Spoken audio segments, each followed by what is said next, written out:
Това е човек, който се е посветил да помага на хората. И това е пермен директор Катя Поджева.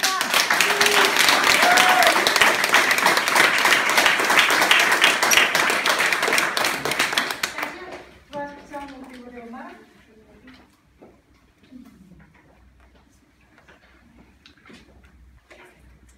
Трябва ли да кажа нещо?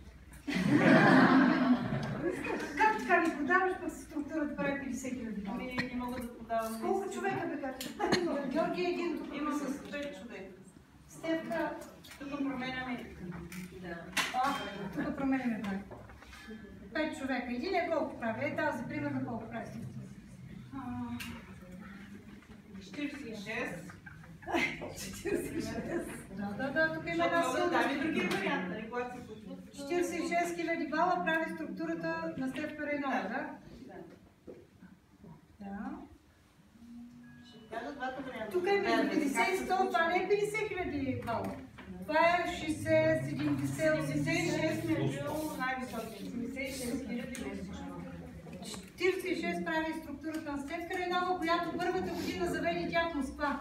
Само забележете, гледайте колко ценни неща. Нашето обучение не е като да ви чета лекции, ние показваме на практика какво се случва. Катя през първата година завежда с нея един човек, ето го един човек, който сега в момента дава в структурата на Катя 50% и повече от 100 оборота. Вижте какъв шанс в момента имаме. Следващия колко прави? Георги прави 7 нагоре. Не, 10 300. 10 000 и така надолу.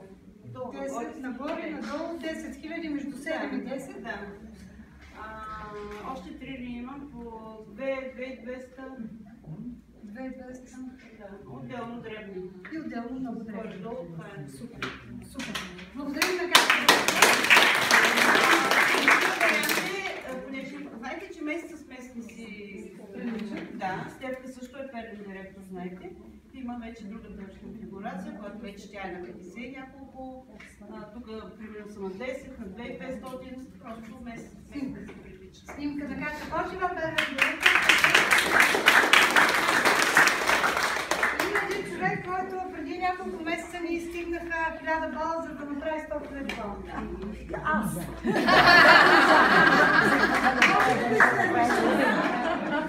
Направо се за убиване. По-малко от 1000 бала. Той ще казваме Таня. Таня Витовска, пробиваме. Супер. Игор, имаш специален подарък. Заповядай. Благодаря. Значи каза къде? Аз на някой забравих да дам всички. Който съм справила, заповядайте, моля. Благодаря. Аз какво да кажа? С колко човека правиш? Ето, разбрахме, че Катя прави 50-60, това ти е първият човек. Първо да кажа, че аз си продавам продукция. И продавам като. Това, че аз продавам резултати. Много резултати. Аз започвам да разказвам резултати на хората. Първо моя резултат, резултата на моите близки и, как да кажа, с увереност. Защо знам, че това е истина. Гледам човека в очите и знам, че не го лъжа. Разбирате ли, човека ми вярва, няма как. Защото аз заставам в залата, събират се 100 човека. Примерно, и аз питам, има ли някой в залата нещо да го боли? И ми казва кръста, друг коляно, друг не знам си какво, влезем. Взимам ли тук нашите продукти, ортопити, лепинки, слагаме, лепим, мажем. Аз си говоря си презентация, хората стават, почват, прекъсват ме и почват те да говорят. Минава и кръста, минава и коляното. Така, всички доволни, всички имат резултати, всички почват да купуват продукти. Ето това работи. Резултатите, разбирате ли? Супер! Да, колко човека имаш на първа линия? Катя, разбрахме, че прави 50, 40, 50, 60, 70 понякога. Катя Поджева е тук. Тук е Таня. Тук е Катя, прави между 40 и 70 000 евро с толкова оборот със своята структура. Колко държави, Катя, твоята структура? 12-13 държави. Аз искам да я похвалям Катя, преди да се седне Таня, защото тя направи много сериозни постъпления. Тази продукция да я има в Америка. Така че... процесът го виждам вече много е напреднал, така че много скоро в Чикаго ще се отвори център в структурата на Катя Кочева. Много сериозни такива постъпления. Тук кой е Таня? Който искаш пише? Галин. Да. Галин. Скажи малко за този човек.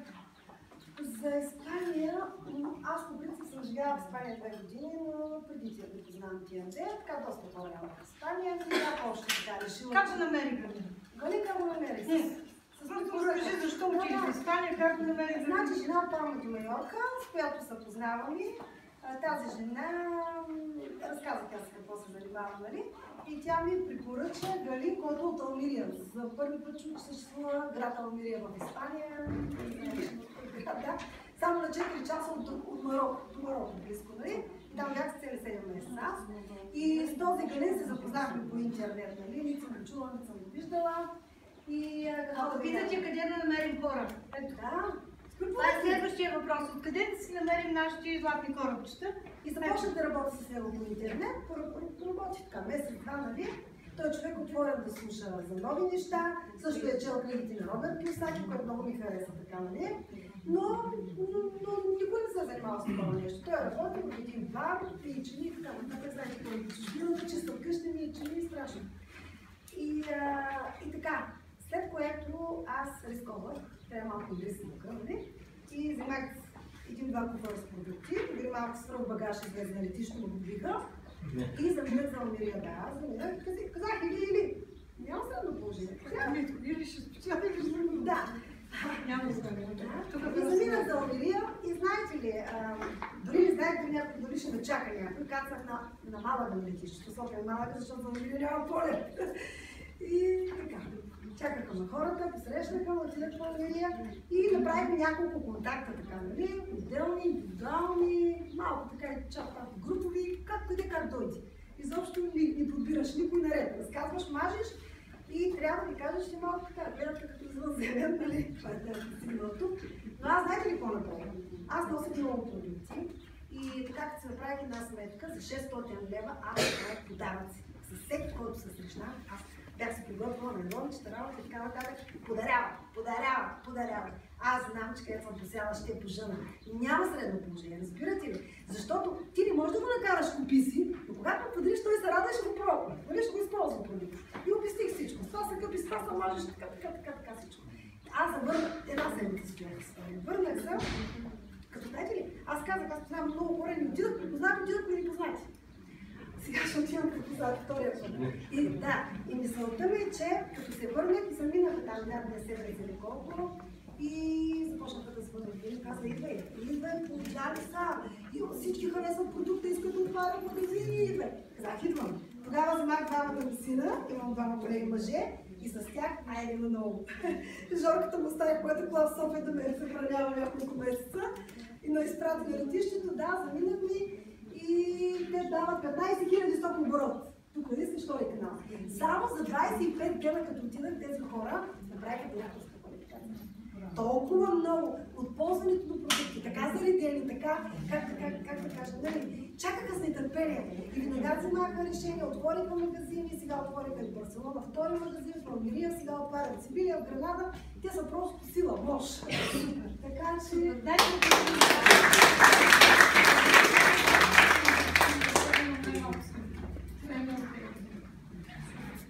Супер. И както чухте, тук имаме нова квалификация, която нова квалификация е ранг златен директор. Това е 25 000 бала. Този човек е препътувал няколко часа да пътува до тук, до Пловдив, да бъде всички нас. И аз искам, нали знаете за точките тук, кой иска много пари, трябва да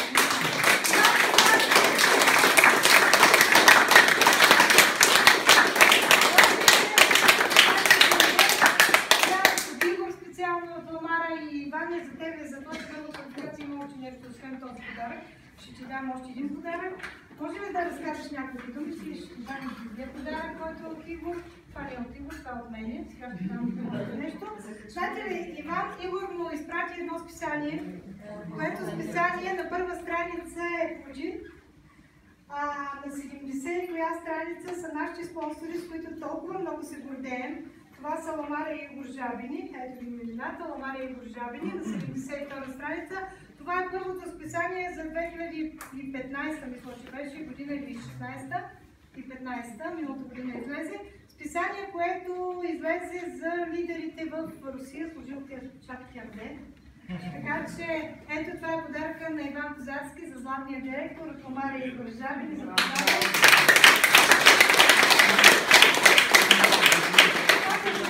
Как се чувстваш? Колко човека го правиш тези оборот? 25 000 долара. Да кажа, идва ми едно изречение, което тук няколко пъти се спомена, че всеки може да спечели, но това е бизнес за маратонци.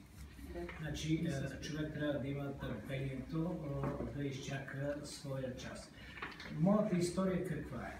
Значи, аз влезнах в този бизнес юни месец 2013 година, септември месец бях директор с хора, които по 5000 бала имах, Ваня Иванчева, хора, които аз загубих.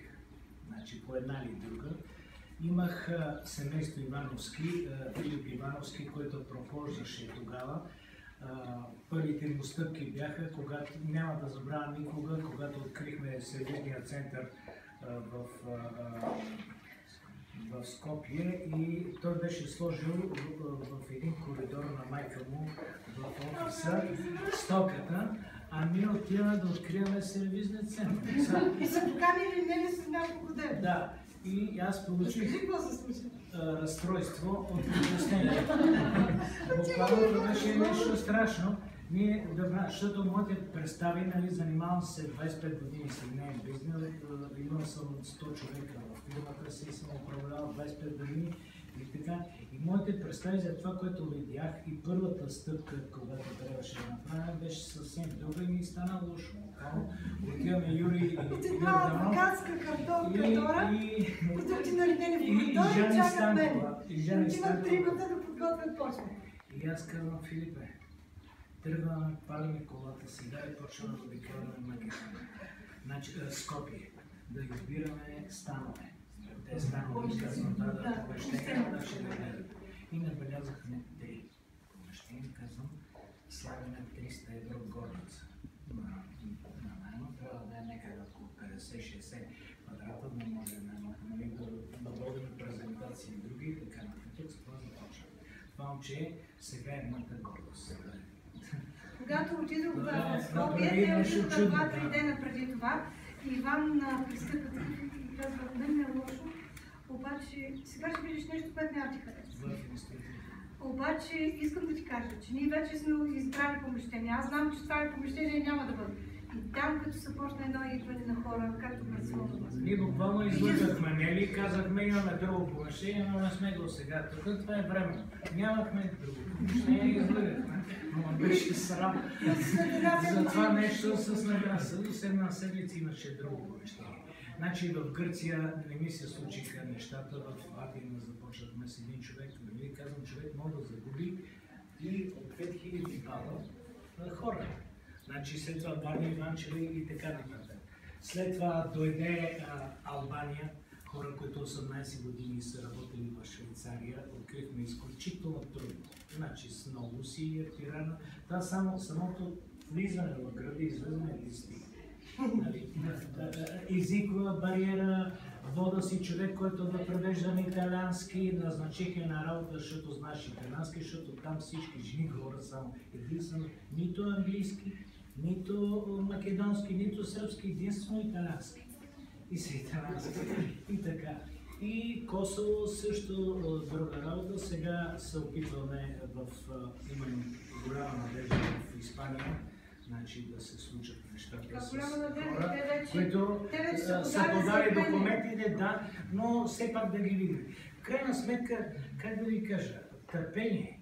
Значи аз съм взимал и много пари и взимал съм и много малко пари като директор. Така че човек не трябва да просто, трябва да първо да знае какво го дърпа напред. Какво го държи. Мога да ви кажа, аз не съм признал за пари в компанията. Значи, интересно ми беше да пътувам, разобразих се страшно много живота, запознах, преди общувах с 10-15 човека, които ми беха материали, конци, шивашки, фабрика и така нататък, контрагенти. Но сега потенциала и богатството ми е моята втора. Значи аз мога да правя страшно много бизнес и за други неща и да става с контактите, които съм създал.